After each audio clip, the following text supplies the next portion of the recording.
and I said, "Hey D, what you bet on this shot?" And you said, I bet my new Porsche. You remember that? You remember that? So welcome to the platform. We have 3-time NBA champion, future Hall of Famer, and 13-time All-Star, Mr. Dwyane Wade, Wade County.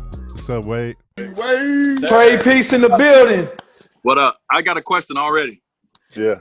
Oh, Cole, what is that behind you, bro? Oh, that's Larry and Larry Jr. How you get those? How did you get those? Man, let me tell you something, bro. This young cat from Cleveland State was drafted to this organization somewhere called Wade County, and he played for a team that was like legendary. I don't know, but somehow the kid was blessed to get Larry and Larry Jr. All right, I was really saying, like, how did you get I don't have those. I don't have the gold. What the hell is going on? Hey, bro. I wouldn't know. Hey, D Wade, man. You know that's big money. You know, thanks for the bonuses y'all got. You know what I mean? I need to make a call, man. We gotta make. He said, "No, I really want to know how you got this." Hey Trey, you ain't got one for real? No, man, I ain't got no gold one. Hey. Yo, we got a question for you, Wade. So where's your wine bottle at? Where's the wine bottle at that you got? It's in the wine cellar down there. You know what I mean? Like, it's a little early, or I would have them like on me. You feel me? It's crazy about it, man. Like, obviously, like right now, man, everyone's really jumping into like your vices, and a lot of people's vices right now is drinking a little bit. So wine is definitely the top of the charts right now of like things you need for sure. So it's a good place. It's a good time for the wine industry right now. business is good. For sure. Well, I was just telling them, man, I watched your documentary, Life Unexpected. It was a great documentary, man. I'm suggesting it to all the listeners out there and viewers. Make sure you go watch that because it's very inspirational. And, one of the things, that I wanted to talk to you about is, we have the draft coming up. How was your pre-draft experience? You're a top 5 pick. Did you go against anybody? Did you train against anybody, like in your workouts? Yeah, man. Let's see. I was not projected to be a top 5 pick. Like, no one really knew where I would go. They knew I would go in the first round, but no one really knew. I think like LeBron and Melo, and they kind of knew they was going to be, 1, 2, 3, like in the top 3 picks. So I had to work out for 13 teams in like 15 days. I was on the gauntlet. I was on the grind. But I worked out with guys like, let me see who's in my class. I worked out a lot with guys like Dante Jones. I worked out with Reese Gaines from Louisville. I don't know if y'all remember Reese Gaines. Yep. He got drafted by Orlando. Me and him used to go at it back and forth, and he's at Louisville and I was at Marquette. I worked out with Keith Bogans. Like, I was in that kind of like I don't know, I guess we was all like tweeners in a sense. Like we were all guys that maybe go first round, but maybe not guys that they projected as being like superstars. So they kind of put all of us together. And Troy Bell, I'm just trying to think of all the guys like Troy Bell. Right. And y'all remember some of these names, right? Yeah, I do. Facts. I do. So I was in that mix, man. And I had to go prove myself every workout. It was only one workout I walked away from like, well, that team not going to draft me. But besides that, I did my thing. Man, that's dope. Who was one of your toughest workouts that you had, like, going on? I mean, the biggest thing what made it tough is the travel, man. You know what I mean? Like, you get done with a workout, now you got to go, hop on the plane, and then you may be delayed 2 or 3 times, and now you got to sit there in the airport late, then you get into a city overnight, and now you got to be up early in the morning, and you got to work out. So I did that in Memphis. I got in at like 5 in the morning, and we had to be up at like 8 for workouts, and I was done. I was physically and mentally done, and Coach Hubie Brown was there at the time, and Hubie Brown cursed me out. Cursed me out in the workout because it looked like I was dogging it. And he really, what he was saying to me, he was like, "You think you're better than the 13th pick? You're not better than the 13th pick, son." Like, he was talking to me like that, and I knew I wasn't gonna get drafted. I called my agent after. I was like, "Hank, not going to Memphis." Man, hey, I guarantee if you would have still been available at 13th, your name would have been called right there. So D, what's crazy? What's Go crazy ahead. is they had 2 picks in that draft, and they picked 2 of the guys I worked out with. They picked Dante Jones and Troy Bell. Them 2 of the guys I worked out with. So they murdered me so bad in the workout that they drafted them. Yeah. That's crazy. So D, how important do you think the draft, being in pre-draft and teams having an opportunity to evaluate you, like we're missing that now with COVID-19? And, we haven't begun it. It could be postponed to later. But how important do you think pre-draft is to players that are transitioning from collegiate basketball into the professional world, especially for a player like you felt like you was not high on the draft board? Yeah, that's a great question, Chris. I mean, I think it's important from this standpoint. Once you're able to get into a workout with guys who are either have been looked at as better than you or, roughly the same, and you're able to even separate yourself from those guys. Or some teams can put you through certain workouts where they feel like it challenges you in ways that they're looking for. So the Miami Heat may put you through workouts that challenge you mentally. You know what I'm saying? More so than the workouts you can do. It's about the mental challenge. And then Pat Riley's looking to see how you handle those things. So you get to kind of get a glimpse of what kind of player you get, more so than his ability to be able to go through a regular workout, which it doesn't show 5-on-5 and being able to play a team and running plays and all that. But you get to see certain characteristics of a player in these workouts. So we definitely missing that. I think as a basketball player, Chris, you could sit there and look at a guy and you'd be like, oh, okay, he got something. Just by looking at him, through a certain workout, or how he responds to the criticism or the way you pushing him and all these things. So I definitely believe that that's what's missing, right now. That's a hell of a response. What do you think about since we're talking about the draft? This kid named Jalen Green. Now he's foregoing his college career to join the G League extension team. It's like, they're not in the G League, but it's a scenario that's set up for him. What's your thoughts on that? And Ben, most people want to see guys go the traditional route. That's an untraditional route. So what's your thoughts on that? I love it. And I had a conversation with Adam Silver. First of all, shout out to Adam Silver, man. He's been a great commissioner. David Stern was obviously amazing. But I think Commissioner Silver has came in and really have done a good job of taking the input of not only the Players Association, but also the individual players. And obviously it's not going to be perfect because we're players and, as owners that he works for, but he's been doing a good job. But I had a conversation with him last summer, and my question to him was about the guys like LaMelo Ball and RJ Hampton going to Australia and have to go overseas. And what was his feelings about that? And he expressed his concern about that. He expressed that the NBA needs to do a better job with the G League because our players should not have to go overseas to make money or to get prepared to go to the next level, which is the next level is our game in the NBA. So shout out to him and his team for putting together something pretty quickly to kind of, I think it's like a bridge in between having guys that's talented enough to come out of high school and into the NBA. It kind of gives them like a prep school year, right? It gives them that fifth year to kind of, be on the scene, kind of understand how to train, how to travel is, and how the life, is coming from high school to the NBA, but it's not throwing you right into the NBA where you're making millions of dollars and you have that certain schedule. So I actually love it. I think, it's going to become the wave in the NBA because a lot of guys are, not feeling going to college if they're one and done. They really want to make money from the game right away. Some of their families are not in a position where they can wait. So I think this is a great opportunity for a lot of the top tier talent to get an opportunity to play, travel, get a little experience of the NBA without, jumping right into it right away. So I think it's great. Hey, D-Wade, can you clarify that last part that you said? Because that's going to be very important that they're going to have to look out for. Only the top tier, the top percentile guys need to be doing this because you know how sometimes a lot of guys, it's been a lot of guys that entered the draft back when you could just enter from high school. A lot of guys that wasn't ready entered that draft and ended up messing up their career. So could you expound upon making sure that you're the top percentile guys that's doing this? So the guys are not ruining their eligibility to get an education while still playing. because we all know professional basketball is you're a man now once you enter that realm. And so could you explain making sure that the top percentile guys are the only ones that should be considering this?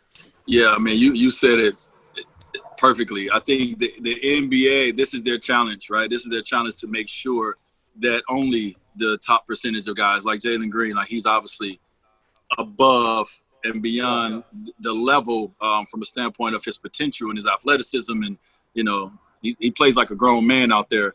But it's going to be on the NBA to also protect the players from themselves at times. Because a lot of guys, like I said, will be put in a position where they will look and say, oh, my God, well, they making money over here. Let me go and try to do that. And, you know, and you in this era right now where kids get to see everything and they see it instantly and they want it instantly. And it looks like an instant way to get there or to make money. And they're really going to have to make sure that they kind of tame a lot of guys. And like I said, what's good about right now is when you leave high school, you have the ability to go to a prep school. You have the ability, if you're talented enough, to go overseas, obviously, but you can go to the G League. And then you can still go to college and play with one of the best universities. So it does give them more options. But the NBA is going to have to do a good job, Cole Roll, of making sure players understand, listen, if you came out this year, you would be a top 10 pick. If you're not a top 10 pick, don't even think about coming over here. Right. D, don't without skipping over it, if you're comfortable enough, you know, my nephew Z is going to go to Brewster Academy next year. And I think that's an amazing move for him. And you just kind of broke down the whole vision of progression that you could go through as a player. What was some of the things that influenced you guys to taking that direction? Well, you know, Chris, man, we've had many talks with Z. His senior season did not go the way that obviously he wanted it to go and what we all envisioned.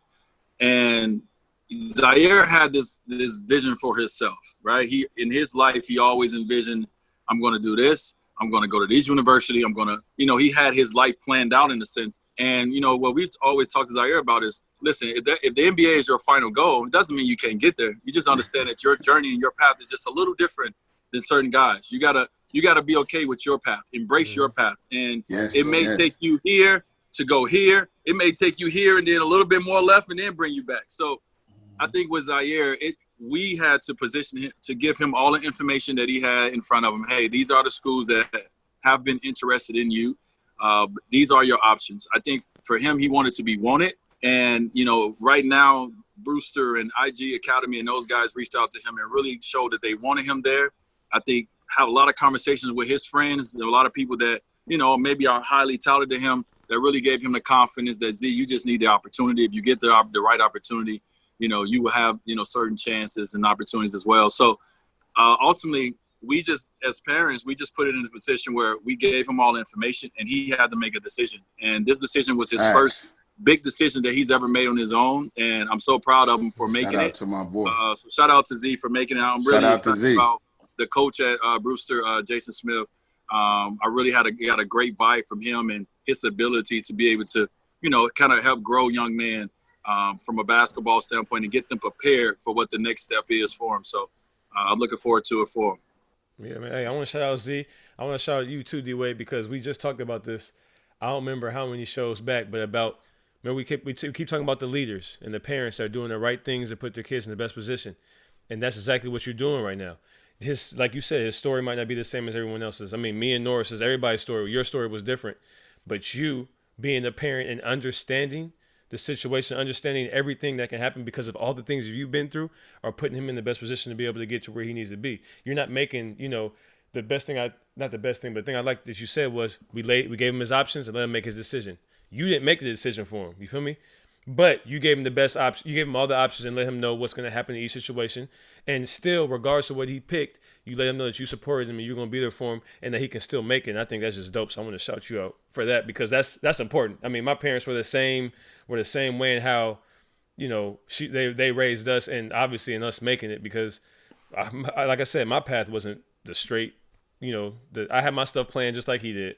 I had a lot of things I said I wasn't going to never do because, it's going to work like this. And I ended up doing half the things I said I wasn't going to do. So I just really, really, really understand, you know, where he's at as far as, you know what he's going through. And again, having a parent there and the leader to show them the right way, man, I think is dope. So I appreciate that, man. I think the no one problem. thing what I have learned through this process is, and Chris knows there's times where I've reached out to Chris and said, Chris, I need you to talk to your nephew.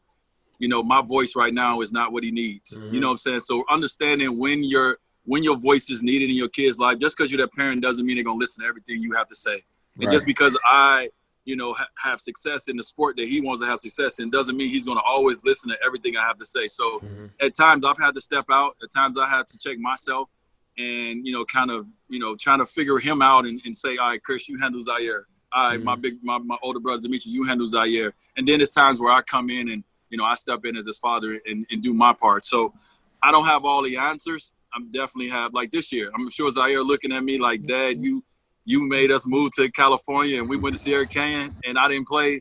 That's your fault, right? Like he probably put it on me. But in the midst of it, one day I told him, I said, years from now, hopefully if we put the work in, if you continue to put the work in on, your game physically and mentally, hopefully one day we look back at this moment of time and say, I grew from that moment. If it wasn't for that moment, I would not have went here that took me here.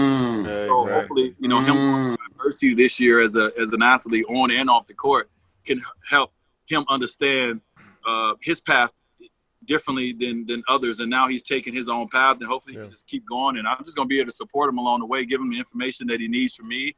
If you want to get on that court and I tear his ass up once in a while. Speaking of court, D, how do you think, since the MJ doc and Norris, don't go crazy, Norris. Yeah, just chill, Norris. Okay. Now, Okay. we got the MJ doc drop, and obviously the whole world has been waiting on it. But I had a debate with some people that if MJ played in this era, the way the game is called, the way the referees call the game, he could potentially average 40 points a game. Second that. I second that. Thank you, Trey. Thank you, Trey. Thank you, Trey. I second that. And this is the thing. It's like, obviously, I'm a big Bulls fan. Everybody know I grew up in Chicago. Michael Jordan is my idol from a basketball standpoint. So you could take it as bias if you want to, but I think it's just really looking at Jordan's game and looking how his game can translate into so many different eras. The way he played the game can translate to so many different eras. So right now, when it's like, I know guys going to go back, you're going to nitpick and say, hey, who was guarding Jordan? That guy was this and that. They understand it's not about the defense. Ain't no defense in the NBA today is not phenomenal. It's not great. It's his ability to be able to. Yeah, it was okay. That's a better word. It's just not the game today, right? They made it more exciting. They wanted to put more points on the board. You look at some of those games where Scottie and the Bulls won or lost. It was like 80-81. Bulls won 80-81. Nowadays, when a Patriots like this, Jordan, it was probably one of the best athletes we've ever seen. And still to this day, you can go back and look at highlights from '82, and the shit he's doing will still be top 10, number 1 plays on, Facts. All facts. So, like, just his ability, his strength, his ability to be able to, like, he played in the era where the bad boys was whipping his ass, right? And then Literally. Jordan went out and did something about it. He hired Tim Grover, really got his body right and everything. From that point on, Michael Jordan can play in any era and dominate any era. Facts, hands down. Thank you, D. Thank you, D. Hey, D, we not going to get into that because they want me to be calm. Hey, D, it's some guys, some of your friends, some of your NBA guys that I'm going to have to call their name out later on in our podcast. Don't worry. Just keep watching. I'm going to call them out. But there's some guys that's been tripping right now, and I'm glad that you solidified that, brother. Here's the thing. We all have the eras we grew up in. We all have our quote-unquote GOATs, right? We all have, because of the era and how we watch basketball, we have who we think are the GOATs because that's what we grew up watching. But I think if you watching this doc is going to give everybody a different perspective on Michael Jordan. A lot of guys, in the league now, and Trae Young came out and he tweeted about it. He'd never seen Michael Jordan play. He knows Jordan from his shoes more than he knows Jordan from what he did on the court. Absolutely. Right? Now you'll get a chance to see the guy's ability. And once you see his ability, you will see it doesn't matter if he played in the 80s or if he played in 2020. He will still be Michael Jordan. Right. And you will see why you want them shoes so bad. Right. It's the reason why you want them Right. shoes. You wouldn't want them shoes if he was the average dude. You want them shoes because of who he is. It ain't like these the dopest designs I've ever seen in my life. I mean, Jordan, it's a reason. So this documentary has been great, man. I've been like this. I cannot wait till Sunday. I'm reliving my childhood. I was born in '82. Jordan came in '84. So this entire time is me reliving my childhood of, my dreams of becoming an NBA player and trying to be like Mike. So this has been like me and my wife been sitting there with too much popcorn, sitting there watching. I can't wait to Sunday. Sometimes I dream that he is me. Facts. Yeah. Hey, Jay, talk to us, Jordan. Talk to us, Nah, Jordan. I was just about to let y'all do your thing. You got that Miami Heat jacket on, so I thought that's what we were going to next. Hey, D Wade, man. I got a memory. My second year in the league, we had a road trip, and there was a certain shot that needed to be made. And I said, "Hey D, what you bet on this shot?" And you said, I bet my new Porsche. You remember that? You remember that? Yeah. You said you make that shot, you got the keys to the Porsche as soon as we land. And so, as y'all know, I stepped up and made that shot, and he had it gassed up. As soon as we got back to Miami, that mug was gassed up, man. Hey, Chris, I had to call Dre. It was like, yo, gas the Porsche, watch it up. The keys got to go to Norris. Yeah, 100%. I remember that. Hey, listen, my guy Cole came in when he first got drafted to the Heat. I was out here in LA. I was at home, and it wasn't something that was like a big thing, right? It was just something I even seen like on the ticker, like Miami Heat draft Norris Cole from Cleveland State. So I reached out to Brian right away because I knew it was Cleveland. I'm like, yo, how's this kid Norris? And he was like, yo, he a dog. Like, you going to like him. So then I reached out to Norris, welcome to the family. And when he came in, dog, he was exactly what we needed, man. He was like him and Mario was totally different guards, but he was exactly what we needed. Pick you up 94 feet, get hit in the mouth. He didn't care. Man. He was like Alonzo and UD all balled up into a 5'11" frame. Or 6 foot, whatever you say. 6'2" frame. Get it right. No, you're not 6'2". Hey, look, you 6'3". With the flat You top, 6'3". You 6'3" and I'm 6'2", bro. Yeah, like you said, with the flat top, you were 6'2". Without it, we see you not that guy. You cut that joint up. But your heart, dog. I remember one game early your rookie year. I want to say it was against Boston. First home game. Wait, first home was it? Who was it against? It was our first home game against Boston, the lockout season. Boston. Yep. Yeah, and you was making some big ass shots, dog. And I'm like, first of all, what is it? Who is this young dude coming in shooting these shots? You know that ball's supposed to go to. And Cole didn't care, dog. He had that mentality, man. That like, what I'm saying, he got there for a reason, and he wasn't getting away from the things that got him there. His hard work, his toughness, his confidence in himself. So. Man, we don't have 2 more rings without Cole World for sure. And he's the biggest cheerleader on the sideline. That's big. That's big right there. You got to support the squad, bro. A lot of guys can't do that. You know what I'm saying? Even though you came into the team you came into, a lot of guys still feel like, oh, I'm better than him, or I should get more of this, or I should get more of that. Instead of waiting to their turn or their opportunity and really showing the team that it's all about team. And like being over there, man, bro, I never seen no one jump as high on the sidelines when Ray Allen hit that shot, Game 7. To get us to Game 7 and Game 6. How high you jumped when that ball was in the air, dog. We knew it was funny. You could feel Cole jump up over everybody. Hey man, teamwork made the dream work, killer. But let's talk about some of them wars that led up to that in practice. People saw a lot of the highlights, man. But I used to tell my family and friends like, yeah, we have a lot of good times. Yeah, we the Heatles, but we worked a lot. When we stepped out of the sunlight and came under and parked our car and came into that arena, it was work time. Explain some of the battles we used to have in practice, the treatment sessions, being in the ice bath before practice, after practice, coming back at midnight. Explain to some of the people that don't understand. We had a lot of fun, but we worked to earn that fun. Yeah, man. It was our job, right? We knew what that team was put together for. We knew it was put together to compete for championships and championships only. So, if we had to give a little bit up of, our time with our family, we had to give a little bit of our time out in those Miami streets and so forth and so on. that's what we had to do because we had one common goal. And us as leaders, LeBron, D, Chris, myself, I think we led the way by how we worked. And then we got Ray Allen and Shane and all these veteran guys. We all led the way, and the younger guys saying, listen, if they're going to work this hard, then we have no excuse ourselves but to work this hard. So it was all about work for us, man. You don't go to 4 finals in a row just because you're talented. You go to 4 finals in a row because as a team, you know what I'm saying, you believe in each other. Just like, and just an example, that play that we ran 2 times down the stretch where Bron hit a 3 and then Bron missed and Chris got the rebound to throw it out to Ray Allen. That play, we went over that play every day in practice and we never ran it during the season. Ran it until that moment. And it was only because our attention to detail and coach making us run it over and over again when we needed it, we knew what to do. And that's the kind of team we were, you know what I mean? So shout out to that team, man. That team one day, hopefully we got enough footage to do a documentary on that team. That 4-year run was special, man. That'd be dope. Hey, that leads to the next point, D, because it really irks me, and Jordan know where I'm about to go with this.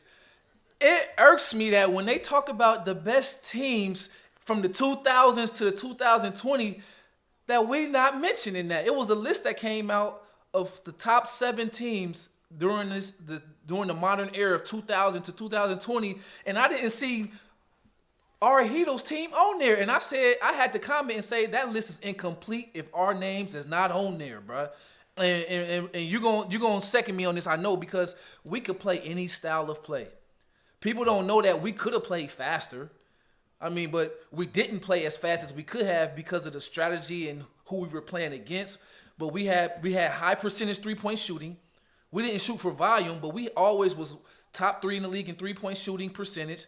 We was always one of the top in defensive field goal percentage, 3-point defensive percentage, and offensive rebounding, which means that we can play against any team in any era. So please, would you please explain to me why we don't get that recognition? And would you please explain to the people that we could play and beat any champion from 2000 to 2020, bro? Yeah, I mean, I think it's because I was on the team. That's why for some reasons, people like to forget what I do in this. What I've done in this game. I don't understand, D. And that's why I said it, because a lot of these lists, like Shaq posted something recently where it was the top 10 finals performances of all time. And he said, do you agree? I said, hell no, I don't agree, because I don't see my name in there. Right? Bro. It was the top 10 final performances. If 2006 ain't in there, that fucking thing is incorrect. Incomplete. It's incomplete, bro. Incomplete. I think the thing is this, man. When we got together as a team, when the big 3 got together, it wasn't a popular thing around the world. It was something that a lot of people did not like, right? Now, the ones that came out to us, the Golden States, et cetera, everyone now that comes out to us, it's okay because we went through the hate. It's like Allen Iverson. Allen Iverson came through with the braids and, you know, the tattoos and the arm sleeves, and no one. Yeah. That's why Iverson don't get the credit he deserves because he was the first one to do it, and everyone he took all the lumps for everybody. It was frowned upon, and then everyone that come after him, you know what I'm saying, myself and other guys, we get a little bit more pub and publicity because Iverson already went through the shit. So I think we went through the shit to allow everybody else to smell the roses, you know what I'm saying, of the ability to be one of the top teams and bring that kind of talent together. But we all know, man, anybody who played that Heat team, you don't want to listen. I got a conversation with Steph on Friday, which is tomorrow. I cannot wait to ask him a question about the Heat versus Golden State. What do you think? Because we would have got after them. But they would have got after us back, and it would have been a hell of a series, dog. But, like, and I'm not saying, like, and I ain't about always comparing generations because you can't, but it is interesting sometimes to see, like, what do you think versus, what do you think we would have stacked up versus you guys and vice versa? But I don't know why we don't get the credit we deserve. Maybe because we didn't try to go out and break all the records like we could have. We was just trying to focus on winning the championship, and we was doing whatever we needed to do to put ourselves in that position. And we went to 4 finals in a row. So I think that the history kind of it represents itself, man. Like we don't even got to talk about it. It is what it is. Right. Yeah, well, I had to talk about it, D, because it bothers me. It bothers me when we was a complete team from a starting 5 to the bench mob. So we had different lineups, the combination lineups. Teams that like to run around, we slowed that down. It's hard for a team to run around and shoot threes when they got to guard you in the post. They got to guard LeBron in the post. They got to guard CB in the high post. They got to guard Rio They got to guard me with all the energy. They got to guard Shane Battier spotting up for the three. They got to battle with UD. If he play 10 minutes, he gonna get 10 rebounds. That's a lot to handle, bro. That's a lot to handle, bro. And people always talk about the threes. I'm like, it ain't gonna be enough possessions for y'all to be shooting them threes when y'all got to guard this high post offense that we about to be running. And then when we get the rebound, y'all got to guard it again. I think Brian Cleveland team was on that list, right? Yes. Yeah. The San Antonio team that won after we beat them, that team was on the list. And I was Golden like, State was on there twice. Golden State was on there twice. I could, those are very good teams, but there's no way you can have those teams on there and you don't have one of the 2012 or 13 Miami Heat team on there. You crazy as hell. Yeah, absolutely. And one more point before, because this is something me and Jordan talked about, and you're going to love this one. Why is it that they disrespect CB1, bro? What is it about? I don't get that either. He was our major. He's the team that made us unbeatable. I don't get that either. Like virtually, because these dudes that's be thinking that they can guard CB, it's like CB played his role. But let me tell you something. If you play him one-on-one, you was a cookbook. Any four-man playing today, if they think they can guard CB one-on-one isolation, cookbook. Talk to him about CB, bro. But you know what really, I mean, obviously it sucked, the way CB was pushed away from the game. The game was really changing to CB's game. Right. That's what really is messed up when you talk about what he could continue to do if he was healthy for the next 5 years, because the game was now turning to the game that CB made cool. The pick and pop, shoot the tray ball, you know what I mean? And no one rotating to you. Like, you know how they stay two on the ball and nobody rotate to the four? Right. Like Chris Bosh would have cooked the league, with that at 30 plus. But I think the thing is with CB is it's that thing that him playing with LeBron and myself, us taking, most of the attention from the standpoint of the media attention and, and having all the fanfare.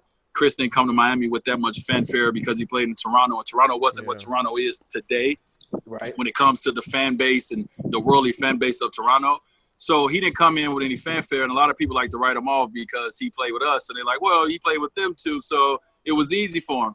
Let me tell you something. If you're a basketball player, if you know anything about basketball, Chris Bosh is definitely a Hall of Famer, first of all. Right. Second of all, the big three and the little 12 became what we did because of the ability to have Chris Bosh. Let me tell you something. LeBron and myself sat down and was like, yo, who else do we want to play with? When we found out the Heat can get 3 players. We talked about Amari, who was a great player at the time. We talked about different Carlos Boozer. We talked about different people. And it was like the only way this worked if we have Chris Bosh a part of this. And Chris Bosh obviously, decided to be a part of it. And we would have never did what we did if it wasn't for what Chris Bosh brought to our game. And like him coming back from that injury against Indiana when we played Boston. And he came back and added that 3-pointer to his arsenal. Yes, sir. My God. After that, it was curtain. It was a wrap. Man, I appreciate you explaining that, man. Sometimes people forget he was an 11-time All-Star, 11 in a row. I would just say played for Team USA. That Redeem team, that's like the most elite talent in this modern era. He was on the team. That squad was crazy, by the way. Up in Toronto, he was first name. I was in college going crazy off that team. Yo, we're doing a documentary on the 2008 Redeem team. I can't wait, bro. I can't wait neither, man. It's something that we've been working on for the last year or so. So I'm executive producing it with a good team, and I can't wait because that for me that was a big year. 2008, I had to kind of redeem myself because everybody thought I was done, but that was an amazing time, man. And like that team, dog. Oh my God. That team was special, nice. Dog. I just watched some highlights on that yesterday. I'm like, yo, y'all was out here making people look. Bro, that was a special time, man. But but CB was quiet.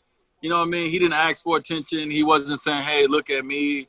He just did his job. So, a lot of people forget that because he was so quiet and his game wasn't the most flashiest when it comes to, making all the highlights every night and then making the crowd go ooh and ah. So you forget, how good he was because of those things. But if you know basketball, then you should be smart enough to know how great this guy was. Absolutely. Appreciate that, D. Thank you for clearing that up. Because you're gonna hear more of me about that. Because I'm not gonna let them forget us, D. I don't care what they say. At the end of the day, man. Look, at the end of the day, y'all got them championships. You can't be forgotten. Period. Yo, I gotta go to the bathroom. Can we pause real quick? Hold on. Oh yeah. I'll be right back. That's the first bathroom break.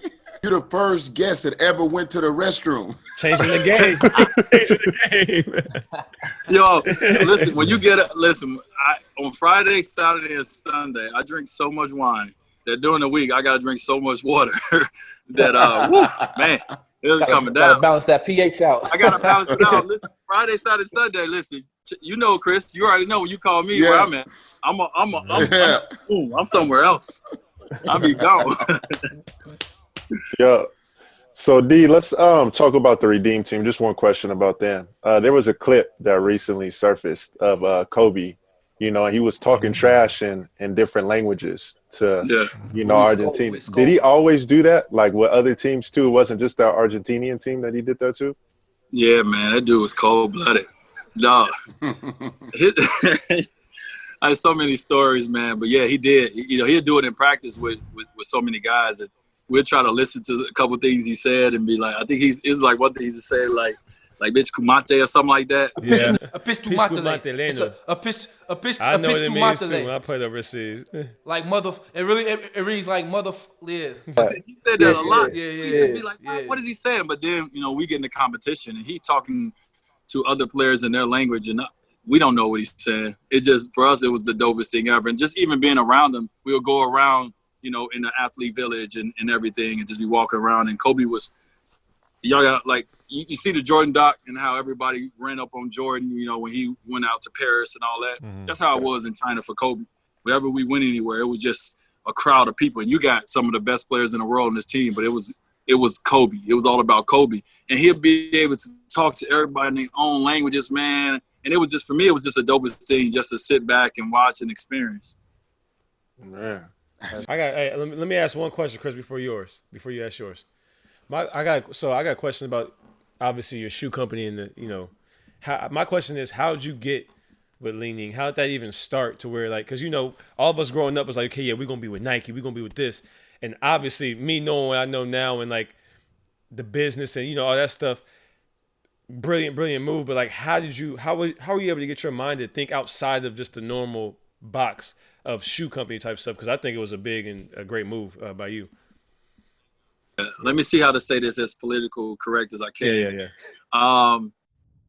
So I had 9 years before I signed with them, Mm-hmm, where right. I was 6 years with Converse, and I was 3 years with the Jordan brand. So when I came out out of college, I didn't obviously know. I had a couple Nike, Converse, and maybe Adidas. Mm-hmm. They offered me like $250,000. I was a fifth pick in the draft, right? And I'm like, that's all I get. Right. LeBron just signed 90. Melo just signed like a lot. I'm like, dang. So I wound up going with Converse at the time, and Converse had just got bought out by Nike. So Converse was entering underneath the Nike umbrella. So I was with the Nike family. I just was somewhere else. And as I started playing it in the Converse One, if anybody remember those Converses that I first had, they started making like waves where we started like doing some things. And it was a fun time at Converse for a while. And then after that, Converse they kind of changed their direction and went somewhere else, more lifestyle. So then I asked to be released from that. And in the process of that, I think the business really started to show its face. You know, I had a lot of calls, you know, with a lot of people that was higher up, you know, in the shoe industry. And there was a lot of things that just kind of rubbed me the wrong way. A lot of things I seen would kind of rub me the wrong way. So once I got the opportunity, I was 30 years old. I think we was coming off a championship in the Big Three era. And I was a free agent in the shoe game. And we went back to Nike to try to see, you know, if we could extend our relationship. And Nike was very honest. You know, they was very honest with, you know, their belief as an athlete who's aging and, you know, what his abilities can be for a long term. And for me, I wanted a longer term deal. I wanted a 7-year deal because I felt at the time, I was like, I'm going to play about 7 more years. Right. And they didn't want to give me 7 years. And I was at the point where I didn't want to sign with them for 2 or 3 years and then have to, you know, sign for less or go look for another shoe company. I wanted a family that I could be a part of. So from there, I kind of set out to see, you know, who else was out there. And when the opportunity came from Li Ning, it just blew my mind, the opportunity to create my own brand, you know, just the ability to be able to take myself and, you know, my family international like that and be able to build something, you know, in China that, you know, was bigger than anything that we can imagine at the time. And it was just a great opportunity for me. So I wanted to kind of I wasn't the first athlete to sign with Lee Neem. There was a lot of guys in the league before me that had tried that path. But I felt, with hopefully, with my resources and, my mind and what I can bring, that we could kind of turn around this notion of when you come out of college or, when you come into the NBA that you have to sign with this brand and this brand only. Right. That it's bigger than that. And I think Steph Curry did a great job of that with Under Armour. To show that, it's another brand out there. Obviously, what Puma's doing now is another thing with Puma coming back and showing it that it's not just about, 2 or 3 brands. So I just had a great opportunity 8 years ago, man, and I took it. And to be in a position now where I was able to sign D'Angelo Russell this year to kind of be the leader of the brand and, watch what he do with it, man. I'm super excited that I made a decision that was like a guaranteed. Like, it was a risk from the standpoint of, the cool factor. It was the only thing I was going to lose is, being cool because I was with the Jordan brand, Jay. Everybody wanted to be with the Jordan brand. And for me, I just looked at seeing what Jordan did, and I was like, man, if I'm able to do half of what Jordan is doing from the standpoint of building my own brand, then I've been, a success. So I set out to do my own path and try to use a little bit of the blueprint of what Jordan did with Nike and started my own brand with Lee Neem called the Way of Wade brand.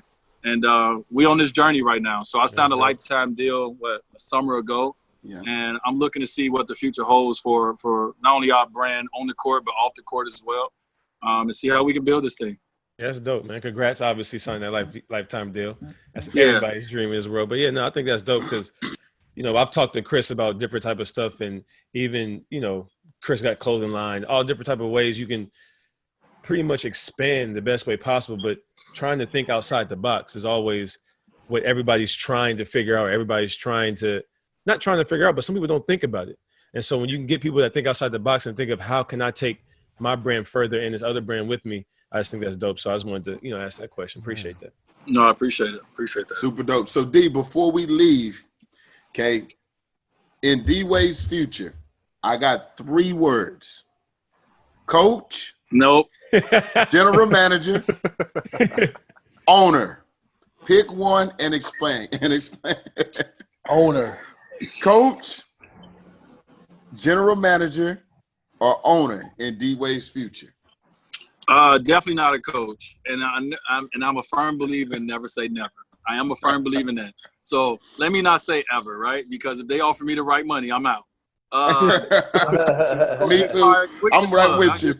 I go get fired quick, Chris. I go about a good year or 2, and they be like, yo, get him out of here. Get him out of here. If I had to pick one of those things, I think for me, the ultimate goal, of course, for a lot of players is to be a part of ownership. That's what you want to be a part of. So that's definitely the ultimate goal. But I definitely wouldn't mind being a general manager. As long as I ain't got to live in the city of necessarily of the team that I'm a part, that I'm a general manager of. I definitely won't mind being general manager just to learn the game a little bit more from a different side before you jump into ownership. It's just really kind of, learning everything that goes into running an organization because there's so much more than just basketball operations. There's so many other components to running a team and being ownership of a team. So I wouldn't mind being a general manager for a little while, maybe a president for a little while, and then, go into ownership. But, I think the cool thing is my relationship with the Miami Heat. I know we definitely have given each other that look that one day, once I'm get done trying to build what I'm doing and, hopefully our relationship, stays the way it is, that maybe one day I come back home and be a part of the organization in a big way. Who knows what that is, but maybe one day I come back and be a part of the organization when the time is right for both sides. But right now it's not right for me because I got so many other things I want to do outside of basketball. But hopefully one day I would not mind being the owner of little owner of the Miami Heat one day, or maybe someone else. Who knows?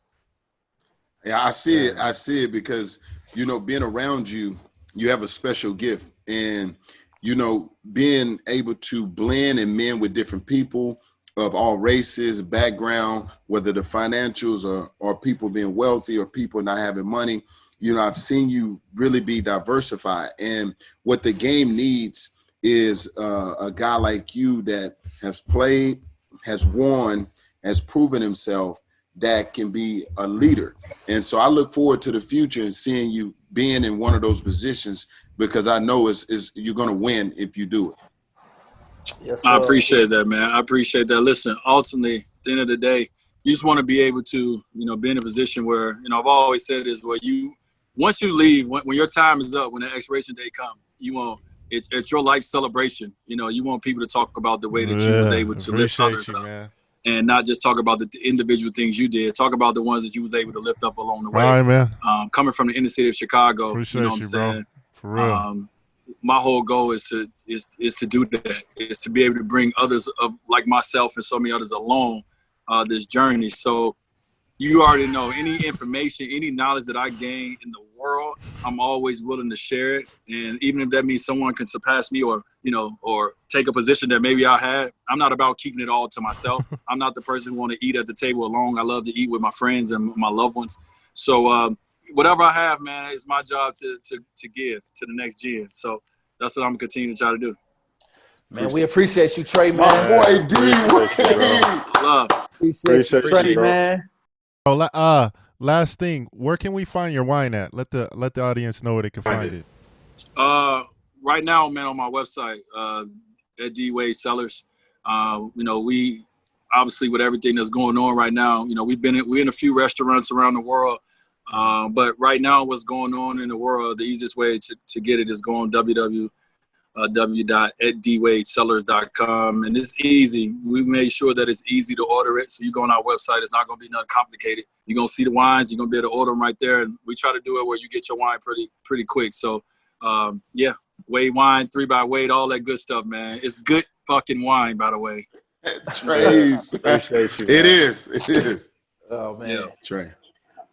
That's Hey, a man. wrap, fellas. That's All a right, wrap. D's. Y'all, man. Yes, sir. Appreciate you, bro. Appreciate you, man. Thank Hey, you so D, much, man. get you, Love, hey, man, bro. get you some Larry's, man. Appreciate you. Hey, Trey, Norris, man. tell him where he can get them at. I don't know. But get you some, though. I got them as a gift. He won't give him this. You know what?